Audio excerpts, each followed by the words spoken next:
Hello बच्चों, नमस्कार, प्रणाम। कैसे हैं आप सभी? मैं इंदल कुमार आपका अपना YouTube channel Kumar Indal mathematics classes में स्वागत करते हैं।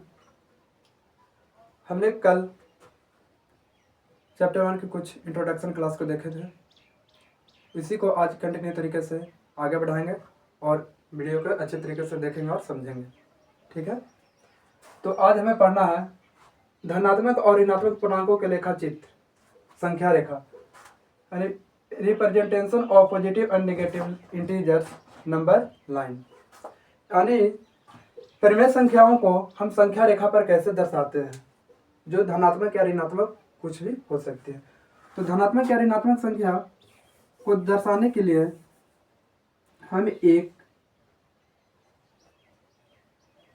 सरल रेखा लेते हैं, उसके मध्य बिंदु को O से सूचित करते हैं तथा O का मान जैसे कितना होता है, 0 होता है।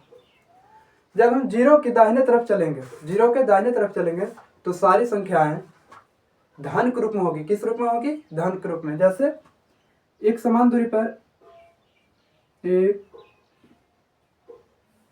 संख्याएं 1 2 3 4 5 6। उसी प्रकार ठीक 0 का अगर हम बाएं तरफ चलेंगे तो हमें संख्या ऋण के रूप में यानी ऋणात्मक के रूप में प्राप्त होगी। तो आपसे कोई पूछे कि एक संख्या रेखा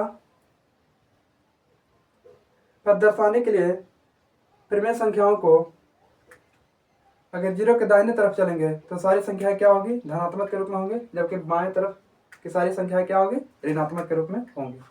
ठीक है, अब इसी प्रकार आगे बढ़ेंगे तो हमें पढ़ना है परिमेय संख्याओं को जोड़ और गुणा के नियम, rules of addition and multiplication of rational number. यानी किन्हीं भी दो परिमेय संख्याओं को आपस में जोड़ या गुणा को कैसे किया जाता है, किन्हीं भी दो परिमेय संख्याओं को आपस में जोड़ या गुणा कैसे किया जाता है, इनके बारे में जानेंगे और सीखेंगे। ठीक है, तो देखेंगे जैसे मानते हैं दो भिन्न संख्याएं a/b तथा c/d लेते हैं। ठीक है,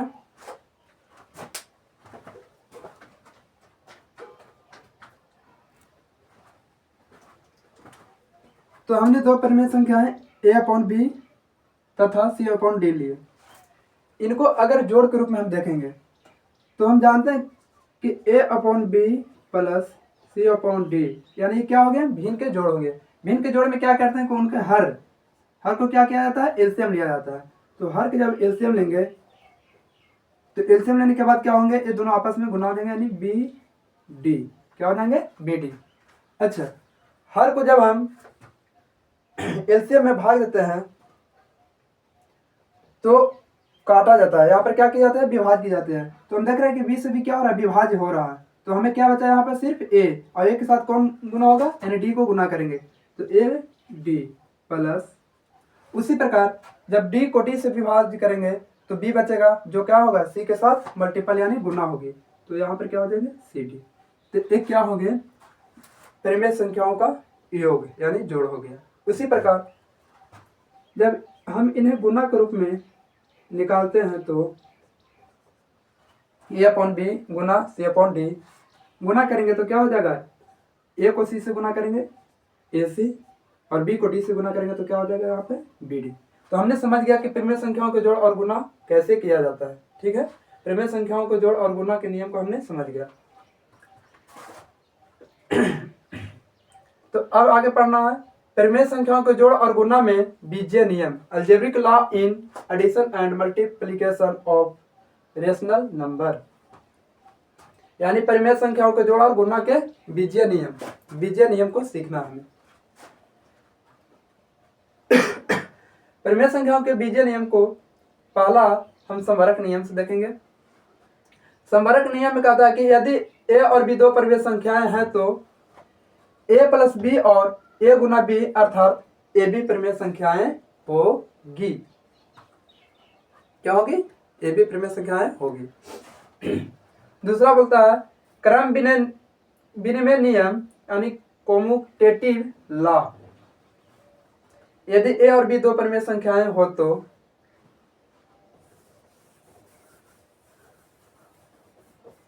दूसरा नियम है क्या बताता है, क्रम विनिमय नियम। यानी क्रम का मतलब क्या होता है, जो परिमेय संख्या दी गई है उनकी क्रम को हम क्या करेंगे, आगे और पीछे करके बनाते हैं। जैसे हमने आपको दिया दो परिमेय संख्याएं, हमने 2/6 और 5/4 लिया, ये दो परिमेय संख्याएं हैं। अब इन्हें हमें क्रम विनिमय नियम के जोड़ करना है, तो क्या करेंगे, क्रम विनिमय नियम के जोड़ से 2/6 प्लस 5/4 को जैसे हम बनाएंगे तो क्या हो जाएगा कि 5/4 प्लस 2/6 आ जाएगा। क्या होंगे, इनके क्रम जैसे आगे पीछे बदल जाएंगे, इनके क्रम क्या होंगे, आगे पीछे बदल जाएंगे। और जब इन्हें हल हम करेंगे तो दोनों तरफ क्या आएंगे, इक्वल आएंगे। जैसे देखते हैं 6 और 12 का एलसीएम अगर निकाला जाए तो कितना होगा, 12, सॉरी 6 और 4 का एलसीएम कितना होंगे, 12 होंगे। 6 दूना का 12, तो 2 दूना 4, 4 तिहाई 12, तो 5 तिहाई 15 इक्वल, यहाँ फिर भी एलसीएम दोनों के क्या होंगे, 12 ही आएंगे।